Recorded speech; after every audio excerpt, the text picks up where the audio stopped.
চেষ্টায়, কিন্তু ম্যাক্সিমাম ক্ষেত্রে যেটা দেখা যায়, ম্যাক্সিমাম স্টুডেন্টের কিন্তু এই ইংলিশটা ফরেন ল্যাঙ্গুয়েজ হওয়াতে এটা কিন্তু একটা দুর্বলতা থেকে যায়। সেই জন্য তোমাদেরকে কি করতে হবে, তোমাদেরকে এই টেকনিকটা অ্যাপ্লাই করলে বিভিন্ন প্রয়োজন মেটানোর জন্য ইংলিশ রিডিং পড়তে জানাটা অত্যন্ত জরুরি। আমরা অনেক সময় ইংরেজিতে অনেক চিঠি পাই, বিভিন্ন অফিস থেকে আসে, ব্যাংক থেকে আসে, কিন্তু আমরা ইংলিশ রিডিং পড়তে পারি না বলে যারা পড়তে পারে তাদের কাছে দৌড়ে যেতে হয় এবং খুব ছোট হয়ে বলতে হয়, যে কাকুতি মিনতি করতে হয় যাতে চিঠিটা পড়ে দেয় এবং কি লিখেছে তা যাতে বুঝিয়ে দেয়। কিন্তু আমরা যদি একটু চেষ্টা করি তাহলে কিন্তু নিজেরাই সেই রিডিংটা পড়তে পারি। সেটার জন্য তোমাদেরকে একটা টেকনিক অ্যাপ্লাই করতে হবে। টেকনিকটা কি? টেকনিকটা হলো খুবই সহজ। টেকনিকটা হলো, এই যে একটা প্যাসেজ আছে, এই প্যাসেজটার মধ্যে যে সেন্টেন্স আছে, সেন্টেন্সটার প্রত্যেকটা ওয়ার্ডের মিনিং যদি তুমি বের করো তাহলে কিন্তু তুমি বুঝতে পারবে যে এই মানেটা, প্রত্যেকটা ওয়ার্ডের মিনিং যদি বের করো তাহলে এগুলোকে, প্রত্যেকটা ওয়ার্ডের মিনিংকে জুড়লে তোমার কিন্তু সেন্টেন্সের মানেটা বেরিয়ে চলে আসবে। এইবার দেখা গেল তুমি ওয়ার্ডেরও মিনিং জানো না, এই যে টিচার মানে জানো না, তার জন্য তোমাকে এখন টেকনোলজির যুগ, তোমাদেরকে কি করতে হবে, মোবাইলে দেখা গেল তুমি একটা English to Bengali dictionary app download করে নিতে পারো। সেইখানে টিচার বলে সার্চ করলে দেখবে টিচার মানে শিক্ষক পেয়ে গেলে। রিগার্ড মানে কি, রিগার্ড মানে সেটা দিয়ে সার্চ করলে পেয়ে গেলে। ব্যাকবোন মানে কি, সেটা দিয়ে সার্চ করলে পেয়ে গেলে। এইবার এরকমভাবে কি করবে, একটা একটা করে ওয়ার্ড বের করে তুমি কিছুক্ষণের মধ্যেই, অন্তত আধ ঘন্টা 40, একটু টাইম লাগবে, কিন্তু তুমি কিন্তু নিজেই পড়তে পারবে এবং পুরো পুঙ্খানুপুঙ্খ একটা ধারণা পেয়ে যাবে যে এই চিঠিটা এই সম্পর্কে এসছে। তাহলে অন্য কারো কাছে আর দৌড়েও যেতে হবে না। তাহলে এবার কি হলো, তাহলে চলো আমরা শুরু করি। এই টেকনিক অবলম্বন করলে তোমরা কিন্তু যথেষ্ট উপকার পাবে। এইটা হলো তাদের জন্য যারা নাকি ইংরেজিতে খুব দুর্বল।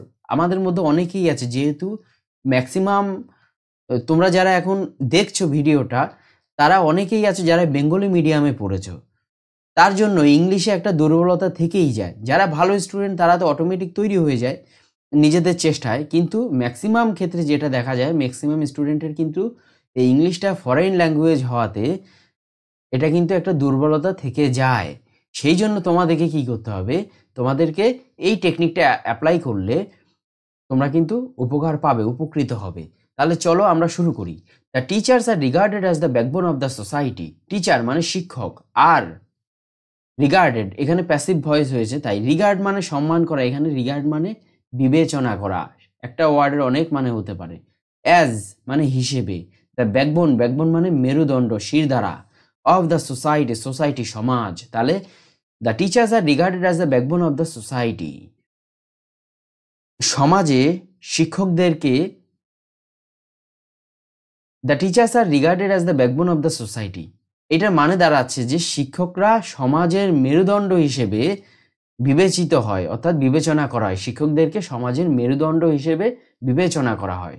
দে build the future citizens of country. They তারা, বিল্ড তৈরি করে, দ্য ফিউচার, ফিউচার মানে ভবিষ্যৎ, সিটিজেন মানে নাগরিক, অফ কান্ট্রি দেশ, কান্ট্রি তারা, তারা দেশের ভবিষ্যৎ নাগরিকদের তৈরি করে।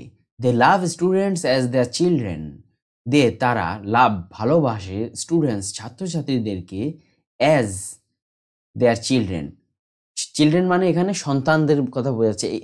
তারা তাদের ছাত্রছাত্রীদেরকে তাদের সন্তানের মতো ভালোবাসে। The teachers always encourage, teacher শিক্ষকেরা, অলওয়েজ সর্বদা, এনকারেজ মানে উৎসাহ প্রদান করা, অ্যান্ড ইন্সপায়ার অনুপ্রাণিত করে, আজ আমাদেরকে, to be good, to be হতে, গুড ভালো, অ্যান্ড গ্রেট মহান, ইন লাইফ জীবনে। তাহলে শিক্ষকেরা সবসময় আমাদেরকে উৎসাহিত করে এবং অনুপ্রাণিত করে ভালো এবং মহান হতে, জীবনে ভালো এবং মহান হওয়ার জন্য। তাহলে আমরা এখন পুরো প্যাসেজটা অর্থসহ পড়ে নিই। The teachers are regarded as the backbone of the society. শিক্ষকদেরকে সমাজের মেরুদণ্ড হিসেবে বিবেচনা করা হয়। They build the future citizens of country. তারা ভবিষ্যৎ নাগরিকদের, দেশের ভবিষ্যৎ নাগরিকদের তৈরি করে। They love students as the children, তারা ছাত্রছাত্রীদেরকে তাদের সন্তানের মতো ভালোবাসে। The teachers always encourage and inspire us to be good and great in life, শিক্ষকেরা সবসময় উৎসাহিত করে এবং অনুপ্রাণিত করে আমাদেরকে to be good and great in life, জীবনে ভালো এবং মহান হওয়ার জন্য। তাহলে নেক্সট যেই প্যাসেজ সেটা হলো man is a social animal. Man, মানুষ, is a social animal, is হয় একটি সোশ্যাল সামাজিক অ্যানিম্যাল প্রাণী, মানুষ হয় একটি সামাজিক প্রাণী।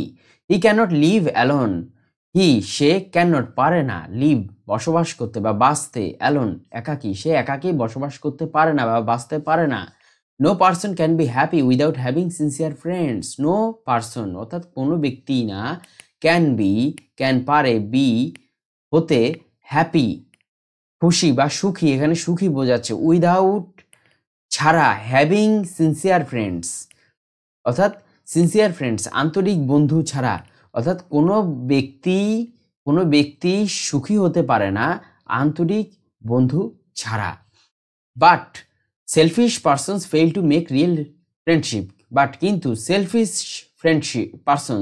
সেলফিশ স্বার্থপর পারসনস ব্যক্তিরা ব্যর্থ হয় টু তৈরি করা রিয়েল সত্যিকারের ফ্রেন্ডশিপ বন্ধুত্ব। কিন্তু সেলফিশ পারসনস, যেই স্বার্থপর ব্যক্তিরা আছে তারা কিন্তু সত্যিকারের বন্ধুত্ব তৈরি করতে ব্যর্থ হয়। কারণ টু গেট লাভ, ভালোবাসা পেতে হলে you must give love in return,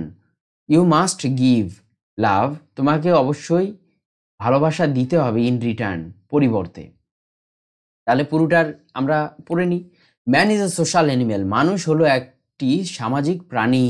he can't live alone, সে একাকী বসবাস করতে পারে না। No person can be happy without having sincere friends, কোনো ব্যক্তি সুখী হতে পারে না আন্তরিক বন্ধু ছাড়া। But selfish friends fail to make real friendship, কিন্তু স্বার্থপর বন্ধুরা ব্যর্থ হয় সত্যিকারের বন্ধুত্ব তৈরি করতে, স্বার্থপর বন্ধুরা ব্যর্থ হয়। Because to get love you must give love in return, কারণ ভালোবাসা পেতে হলে পরিবর্তে তোমাকে ভালোবাসা দিতে হবে। নেক্সট যে প্যাসেজ সেটা হলো Jagadish Chandra Bose showed that there is no difference between life of plants and animals. Jagadish Chandra Bose আমরা জানি একজন বিজ্ঞানী ছিলেন। আচ্ছা, দেখিয়েছিলেন দ্যাট যে দেয়ার ইজ নো ডিফারেন্স মানে হচ্ছে গিয়ে পার্থক্য, between life of plants and animals অর্থাৎ উদ্ভিদ এবং প্রাণীদের জীবনের মধ্যে। তাহলে জগদীশচন্দ্র বোস দেখিয়েছিলেন যে উদ্ভিদ এবং প্রাণীদের জীবনের মধ্যে কোনো পার্থক্য নেই। ইফ যদি, আমরা, গিভ দেই, the plants a blow, plants মানে উদ্ভিদকে, এ ব্লো, একটা ব্লো মানে আঘাত, দে ফিল ইট, তারা এটাকে অনুভব করে, ফিল মানে অনুভব করা, অ্যান্ড এবং ইফ যদি, আমরা, মেক দেম ড্রিঙ্ক পয়জন, অর্থাৎ মেক দেম ড্রিঙ্ক পয়জন বলতে এখানে বোঝাচ্ছে যে আমরা যদি তাদেরকে মেক দেম ড্রিঙ্ক পয়জন বলতে এখানে গাছের গোড়ায় কোনো বিষ ঢেলে দেওয়া, পয়জন ঢেলে দেওয়া, সেটার কথা বলছে। They are affected by it like us, তারা আর এফেক্টেড মানে হচ্ছে প্রভাবিত হয়, ক্ষতিগ্রস্ত হয়, বাই ইট এটার দ্বারা, লাইক আজ আমাদের মতোই, লাইক মানে এখানে মতো, লাইক মতো, আজ আমাদের। তাহলে যদি আমরা তাদেরকে পয়জন দিই অর্থাৎ তাদেরকে যদি বিষ দিই তাহলে তারা কি হবে, অর্থাৎ গোড়ায় যদি বিষ ঢেলে দিই তাহলে তারা কি হবে, তারা আমাদের মতোই ক্ষতিগ্রস্ত হবে বা প্রভাবিত হবে। আচ্ছা, তাহলে পুরোটা পড়ে নিই। Jagadish Chandra Bose showed that there is no difference between life of plants and animals. Jagadish Chandra Bose দেখিয়েছিলেন যে উদ্ভিদ এবং প্রাণীদের জীবনের মধ্যে কোনো পার্থক্য নেই। If we give the plants a blow they feel it, and if we make them drink poison they are affected by it like us. যদি আমরা উদ্ভিদদেরকে একটা আঘাত করি তারা সেটাকে অনুভব করে, এবং যদি আমরা তাদেরকে বিষ দিই অর্থাৎ তাদের উপর বিষ প্রয়োগ করি তাহলে তারা কি হবে, তারা আমাদের মতোই আমাদের মতোই কি হবে, প্রভাবিত হবে বা বলতে পারো ক্ষতিগ্রস্ত হবে। তাহলে আশা করি 3টে প্যাসেজ করিয়েছি। প্রথম যে প্যাসেজটা ছিল সেটা ছিল টিচার্স, শিক্ষকদের সম্পর্কে। শিক্ষকরা যে সমাজের মেরুদণ্ড, তারা ভবিষ্যৎ যেই নাগরিক আছে তাদেরকে তৈরি করে, তারা তাদের ছাত্রছাত্রীদেরকে সন্তানের মতো দেখে, তারা সর্বদা উৎসাহিত করে, অনুপ্রাণিত করে তাদের ছাত্রছাত্রীদেরকে যাতে তারা ভালো হয় এবং জীবনে মহান হয়। সেকেন্ড যে প্যাসেজটা ছিল সেটা হলো মানুষ সম্পর্কে, যে মানুষ একটা সামাজিক প্রাণী, একা বসবাস করতে পারে না। এই তারপর হচ্ছে থার্ড যে প্যাসেজটা সেটা হলো জগদীশচন্দ্র বোস, যে উদ্ভিদদেরও যে প্রাণ আছে, উদ্ভিদরাও যে প্রাণীদের মতোই, সেটা দেখি, সেটা সম্পর্কে এই থার্ড প্যাসেজটা। তাহলে আশা করি 3টে প্যাসেজের মাধ্যমে বোঝানোর চেষ্টা করেছি। আশা করি তোমরা এই টেকনিক অবলম্বন করে, যারা দুর্বল আছো, এই টেকনিক অবলম্বন করে তোমরা কিন্তু অনেক অনেক প্যাসেজের মিনিং বের করতে পারবে, অনেক সেন্টেন্সের মানে বের করতে পারবে, ঠিক এই সেম টেকনিক অবলম্বন করে। একটু কিছুটা টাইম বেশি লাগবে, সময় বেশি লাগবে, কিন্তু তোমরা কিন্তু এই টেকনিক অবলম্বন করে ওই প্যাসেজটার একটা মোটামুটি আইডিয়া হলেও বের করতে পারবে। যারা ভালো তারা তো অনায়াসে বের করতে পারবে, যারা একটু দুর্বল আছো তাদের জন্য। ঠিক এইরকমই আমি আরও অনেকগুলো ভিডিও আছে যেগুলোর প্যাসেজ করিয়েছি, প্যাসেজ প্র্যাকটিস করিয়েছি, তোমরা সেগুলো গিয়ে দেখতে পারো।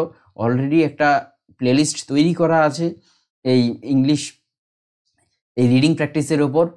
তাহলে তোমরা ভালো থাকবে। আশা করি তোমরা বুঝতে পেরেছো।